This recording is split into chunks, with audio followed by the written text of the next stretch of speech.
Morning and नमस्कार दोस्तों, स्वागत है आप सभी का एक बार फिर से आपके अपने YouTube channel GK search engine पर।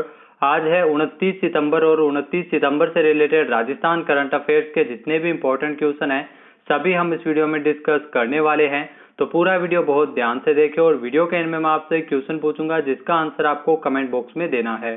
कल के वीडियो में मैंने आपसे एक क्वेश्चन पूछा था जो था हाल ही में भारत का पहला अटल सामुदायिक केंद्र राजस्थान में कहां स्थापित किया गया है। तो इसका सही आंसर आपको कमेंट बॉक्स में देना था। तो भारत का पहला अटल सामुदायिक केंद्र है वो राजस्थान के जयपुर में स्थापित किया गया है। तो ए ऑप्शन यहाँ पर बिल्कुल सही था। जिन दोस्तों ने ए ऑप्शन कमेंट बॉक्स में सही जवाब दिया उनको हार्दिक शुभकामनाएं। विवेकानंद ग्लोबल यूनिवर्सिटी जयपुर में राजस्थान के जो भारत के पहले अटल सामुदायिक नवाचार केंद्र का उद्घाटन किया गया है। सरकार के नीति आयोग में अटल इनोवेशन मिशन की स्थापना की गई है और इसी के तहत ये अटल इनोवेशन केंद्र है जिसे जयपुर में स्थापित किया गया है। इसके माध्यम से उन नवोन्मेषी विचारों का समर्थन करना जो इनोवेटिव आइडिया है, जो बड़े बड़े विचारों का आकार ले सकते हैं और बेहतर कल के लिए समाज को बदलने में मदद कर सकते हैं। तो इसी के इनोवेशन को बढ़ावा देने के लिए अटल इनोवेशन मिशन के तहत इस अटल इनोवेशन केंद्र को स्थापित किया गया है जयपुर में विवेकानंद ग्लोबल यूनिवर्सिटी में। चलिए स्टार्ट करते हैं आज के करंट अफेयर्स। पहला क्वेश्चन है, हाल ही में चुनाव आयोग ने राजस्थान की कितनी विधानसभा सीटों के लिए उपचुनाव 30 अक्टूबर को करवाए जाने की घोषणा की है। तो चुनाव आयोग की ओर से राजस्थान की 2 विधानसभा सीटों के लिए उपचुनाव है वो 30 अक्टूबर को संपन्न होंगे। तो बी ऑप्शन यहाँ पर बिल्कुल सही है। आइए जानते हैं इंपॉर्टेंट फैक्ट्स। तो राजस्थान में 2 सीटों के लिए उपचुनाव होंगे जिसमें आपको बता दें कि उदयपुर जिले के वल्लभनगर और प्रतापगढ़ जिले की दरियाबाद विधानसभा सीट के लिए उपचुनाव है वो आगामी 30 अक्टूबर को करवाए जाएंगे। चुनाव आयोग की ओर से 28 सितंबर को इसकी घोषणा की गई है। दोनों विधानसभा सीटों के उपचुनाव की मतगणना 2 नवंबर को होगी। वल्लभनगर सीट से कांग्रेस विधायक गजेंद्र सिंह सक्तावत का 20 जनवरी को निधन होने के कारण यह सीट खाली हो गई थी और दरियाबाद सीट से जो भारतीय जनता पार्टी भाजपा के विधायक गौतम लाल मीणा का 19 मई को निधन हुआ था। तो इसी के कारण ये उपचुनाव है वो हो रहे हैं। 30 अक्टूबर को इनको संपन्न करवाया जाएगा। इससे पहले आपको बता दें कि 17 अप्रैल को भी राजस्थान में 3 विधानसभा उपचुनाव हुए थे जिसमें सहाड़ा एवं सुजानगढ़ विधानसभा सीट से कांग्रेस ने जीत दर्ज की थी और राजसमंद विधानसभा सीट से उसमें जो उपचुनाव में भाजपा के उम्मीदवार ने जीते थे। नेक्स्ट यहाँ पे क्वेश्चन है, हाल ही में राजस्थान में जोधपुर सिटी नॉलेज एवं इनोवेशन क्लस्टर का शुभारंभ किसके द्वारा किया गया था। तो आपको बता दें कि राजस्थान में जोधपुर में जो सिटी नॉलेज एवं इनोवेशन क्लस्टर का शुभारंभ किया गया था एम वेंकैया नायडू द्वारा। ए ऑप्शन यहाँ पर बिल्कुल सही है। यह है एम वेंकैया नायडू और इन्हीं के द्वारा राजस्थान के जोधपुर में सिटी नॉलेज एवं इनोवेशन क्लस्टर का शुभारंभ किया। आइए जानते हैं इंपॉर्टेंट फैक्ट्स। तो उपराष्ट्रपति एम वेंकैया नायडू ने आईआईटी जोधपुर में ये पहुंचे थे जहां इन्होंने आईआईटी में जो लैब की आधारशिला रखी थी, साथ ही साथ इन्होंने Jodhpur city knowledge and innovation cluster का भी शुभारंभ किया था। शैक्षणिक एवं वैज्ञानिक संस्थानों के नॉलेज और रिसर्च से आम जनता की समस्याओं के समाधान करने हेतु केंद्र सरकार ने 6 शहरों में city knowledge and cluster innovation cluster बनाए हैं। वो 6 शहर है जिसमें भुवनेश्वर, चंडीगढ़, जोधपुर, पुणे, अहमदाबाद और हैदराबाद इसमें शामिल है। तो वहीं आपको बता दें कि जोधपुर में भी इस एक क्लस्टर की स्थापना की गई है। जोधपुर क्लस्टर का जो नोडल कार्यालय है वो भारतीय प्रौद्योगिकी संस्थान आईआईटी जोधपुर को बनाया गया है और इसी पर शुभारंभ किया गया था इसका एम वेंकैया नायडू द्वारा। जो उपराष्ट्रपति है 26 सितंबर को vice president M Venkaiah Naidu है वो 2 दिवसीय राजस्थान के दौरे पर पहुंचे थे। नेक्स्ट यहाँ पे क्वेश्चन है, हाल ही में राजस्थान में मुख्यमंत्री पर्यटन उद्योग संबल योजना 2021 पर्यटन उद्यमियों को 3 वर्ष तक कुल कितने प्रतिशत ब्याज अनुदान दिया जाएगा। जी हाँ, सीएम अशोक गहलोत द्वारा नई योजना का विमोचन किया गया है मुख्यमंत्री पर्यटन उद्योग संबल योजना 2021 और इसके लिए 3 साल तक कुल 9% ब्याज अनुदान है वो पर्यटन उद्यमियों को दिया जाएगा। तो ए ऑप्शन यहाँ पर बिल्कुल सही है। आइए जानते हैं इंपॉर्टेंट फैक्ट्स।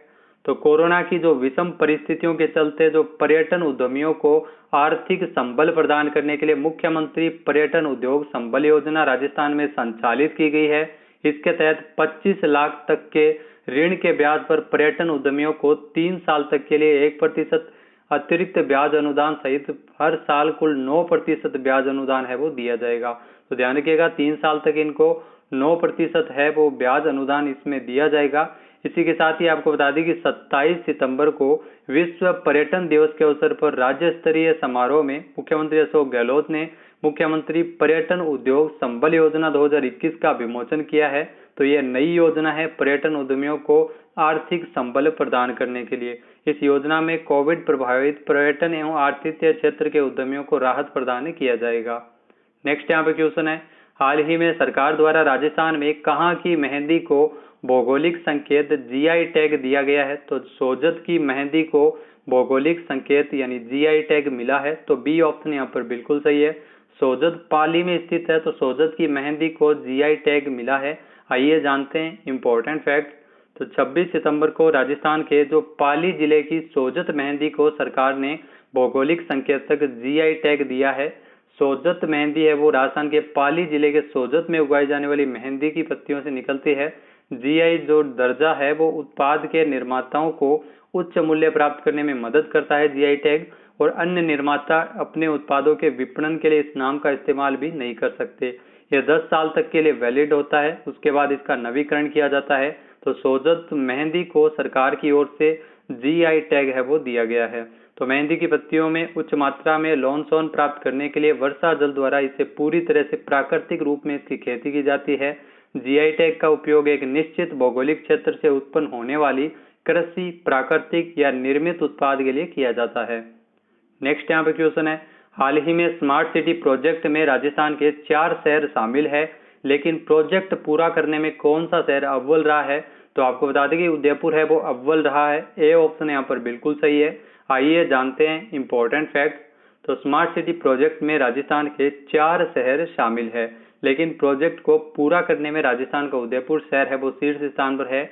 उदयपुर ने अब तक 68% है वो प्रोजेक्ट पूरे किए हैं। जयपुर सबसे निचले पायदान पर रहा है। जयपुर शहर में कुल निर्धारित प्रोजेक्ट की सूची में केवल 25% ही काम है वो पूरा हो पाया है, जबकि अजमेर और कोटा जयपुर से आगे रहे हैं लेकिन उदयपुर से नीचे रहे। तो उदयपुर शीर्ष स्थान पर है। इसके अलावा अगर बात की जाए तो केंद्र स्तर पर फंडिंग के मामले में जयपुर को उदयपुर स्मार्ट सिटी के मुकाबले अब तक कुल कम पैसे ही मिले हैं। केंद्र सरकार की ओर से 500 करोड़ रुपए में से 392 करोड़ रुपए उदयपुर को जारी किए गए थे, जबकि जयपुर को 245 करोड़ रुपए ही जारी किए गए थे। तो स्मार्ट सिटी प्रोजेक्ट में राजस्थान के कितने शहर शामिल है? तो ये भी आप ध्यान रखिएगा, 4 शहर शामिल है। नगरीय विकास मंत्री शांति धारीवाल द्वारा राजस्थान में स्मार्ट सिटी प्रोजेक्ट की मॉनिटरिंग लगातार की जा रही है। स्मार्ट सिटी मिशन में जयपुर एवं उदयपुर का चयन 28 जनवरी 2016 को किया गया था, और कोटा और अजमेर का चयन है वो 3 अक्टूबर 2016 को किया गया था। नेक्स्ट यहाँ पे क्वेश्चन है, हाल ही में राजस्थान के कितने विद्यार्थियों के लिए Rajiv Gandhi scholarship for academic excellence की घोषणा की गई है? तो राजस्थान के 200 विद्यार्थियों के लिए Rajiv Gandhi scholarship for academic excellence की घोषणा की गई है। तो ए ऑप्शन यहाँ पर बिल्कुल सही है। आइए जानते हैं इंपॉर्टेंट फैक्ट। तो मुख्यमंत्री अशोक गहलोत द्वारा प्रदेश के 200 मेधावी विद्यार्थियों को देश विदेश के प्रतिष्ठित शिक्षण संस्थानों में अध्ययन के लिए Rajiv Gandhi scholarship for academic excellence दिए जाने की घोषणा की है। इस योजना पर हर साल सालाना 100 करोड़ रुपए खर्च किए जाएंगे, जिसके माध्यम से विद्यार्थी के अध्ययन का पूरा खर्च है वो राज्य सरकार द्वारा इसके माध्यम से उठाया जाएगा। तो 20 अगस्त को पूर्व प्रधानमंत्री राजीव गांधी जी की जयंती के अवसर पर इसकी घोषणा की गई थी।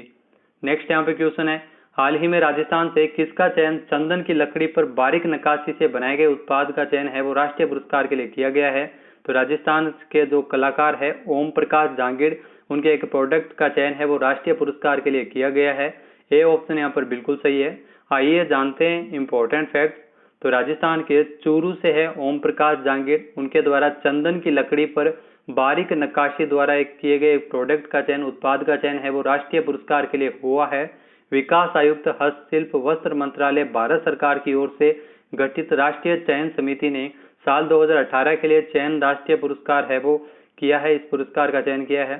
सहायक निदेशक हस्तशिल्प किरण वीएन ने बताया कि ओम प्रकाश को साल 2016 में राष्ट्रीय दक्षता प्रमाण पत्र से भी नवाजा गया था।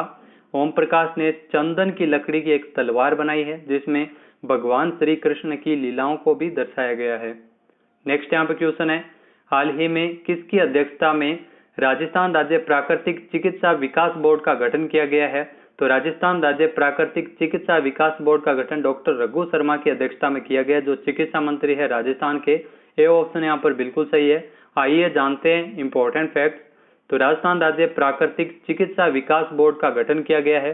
राजस्थान सरकार की ओर से जो प्राकृतिक एवं योग चिकित्सा का व्यापक प्रचार प्रसार और नियामक ढांचा तैयार करने के लिए राजस्थान राज्य प्राकृतिक चिकित्सा विकास बोर्ड का गठन मार्च 2021 में किया गया था।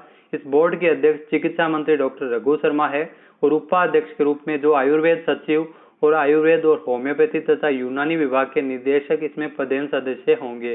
बोर्ड के गठन से योग एवं प्राकृतिक चिकित्सा को बढ़ावा मिलेगा। संस्थानों में क्वालिटी युक्त शिक्षा, इलाज की मॉनिटरिंग आसान होगी और योग एवं प्राकृतिक चिकित्सा अधिकारियों के कार्य पर नजर रखी जा सकेगी। इसका जो कार्यालय है वो जयपुर के प्रतापनगर स्थित आयुष भवन में रहने वाला है। नेक्स्ट है, हाल ही में संयुक्त राष्ट्र महासचिव एंटोनियो गुटेरेस ने किसे सस्टेनेबल डेवलपमेंट गोल्स का एडवोकेट नियुक्त किया है? तो आपको बता दें कि एसडीजी एडवोकेट नियुक्त किया गया कैलाश सत्यार्थी को। ए ऑप्शन यहाँ पर बिल्कुल सही है। ये जो आपको तस्वीर में दिखाई दे रहे हैं यही है कैलाश सत्यार्थी और इन्हें सस्टेनेबल डेवलपमेंट गोल्स एसडीजी का एडवोकेट नियुक्त किया गया है। आइए जानते हैं इंपॉर्टेंट फैक्ट। तो कैलाश सत्यार्थी को संयुक्त राष्ट्र महासचिव एंटोनियो गुटेरेस ने sustainable development goals SDG advocate नियुक्त किया है। 76वीं संयुक्त राष्ट्र महासभा की शुरुआत से पहले नियुक्त किया गया है। अन्य एसडीजी अधिवक्ताओं में जो एसटीईएम कार्यकर्ता वेलेंटिना मुनोज रबनाल और माइक्रोसॉफ्ट के जो अध्यक्ष है ब्रैंड स्मिथ, इसके अलावा के पॉप स्टार ब्लैंक पिंक भी इसमें शामिल है। तो कैलाश सत्यार्थी भारत के साल 2014 के नोबेल पुरस्कार विजेता भी रह चुके हैं, जिन्हें हाल ही में एसडीजी एडवोकेट बनाया गया है। नेक्स्ट यहाँ पे क्वेश्चन है, हाल ही में कौन सा राज्य 24 नवंबर से लेकर 5 दिसंबर तक FIH पुरुष जूनियर हॉकी विश्व कप की मेजबानी करेगा? तो आपको बता दें कि 24 नवंबर से लेकर 5 दिसंबर तक ओडिशा में FIH पुरुष जूनियर हॉकी विश्व कप का आयोजन किया जाएगा। तो बी ऑप्शन यहाँ पर बिल्कुल सही है। आइए जानते हैं इंपॉर्टेंट फैक्ट। तो ओडिशा जहां पर 24 नवंबर से लेकर 5 दिसंबर तक FIH पुरुष जूनियर हॉकी विश्व कप की मेजबानी की जाएगी। मुख्यमंत्री नवीन पटनायक ने इसकी घोषणा की है। इस उद्देश्य के लिए हाल ही में एक विशेष कार्यक्रम को संबोधित करते हुए उन्होंने बताया था कि जो हॉकी इंडिया ने राज्य सरकार से 2 महीने में होने वाले इस पुरुष जूनियर हॉकी विश्व कप के लिए समर्थन देने के लिए संपर्क किया था, जिसके बाद आपको बता दें कि इसका आयोजन है वो ओडिशा में किया जाएगा। इससे पहले लखनऊ में साल 2016 में टूर्नामेंट के आखिरी संस्करण की मेजबानी है और यूपी के लखनऊ के द्वारा की गई थी। बात कर लेते हैं आज के हमारे क्विज की। तो आज का हमारा क्विज है, हाल ही में राजस्थान से किसे चैंपियंस ऑफ चेंज अवार्ड से सम्मानित किया जाएगा? एक बार फिर से सुनिएगा, राजस्थान से किसे चैंपियंस ऑफ चेंज अवार्ड से सम्मानित किया जाएगा? इसका सही आंसर आपको कमेंट बॉक्स में देना है। और अगर ये वीडियो आपको पसंद आए तो इसे लाइक और शेयर जरूर कीजिएगा। साथ ही साथ हमारे चैनल को भी जरूर सब्सक्राइब करें। इस वीडियो की जो PDF फाइल है वो आप वीडियो के डिस्क्रिप्शन बॉक्स से डाउनलोड कर सकते हैं और इस क्वेश्चन का आंसर आप वोट करके भी कर सकते हैं। वीडियो कैसा लगा कमेंट बॉक्स में जरूर बताइएगा। वीडियो देखने के लिए धन्यवाद। जय हिंद, जय भारत, जय राजस्थान।